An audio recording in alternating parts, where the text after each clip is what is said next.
जुड़ गई तुझसे ये मेरी जिंदगी। मैंने तो पाई तुझ में मेरी हर खुशी।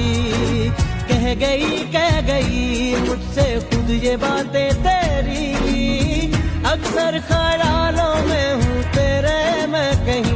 देखूं मैं तुझे लम्हा लम्हा हर पल अपने सीने में रखूं। 25 से 27 से 1 से 5 को बोल दिया हम नहीं आएंगे। कुछ दिन के ही सत्संग से ऐसा लग गया कि अभी बहुत दिनों से पिछड़े थे और इन्हीं महाराज जी के पास ही खोर थी और वृंदावन में ही एक ठिकाना है हमारा।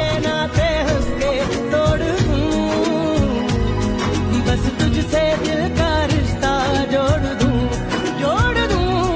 सब रिश्ते नाते हंस के तोड़। जैसे तुझे महाराज जी कभी अपने सत्संग में कहते हैं जन्म जिताए, वैसे जीत गए और आगे भी वही जिताएंगे जैसा भी है।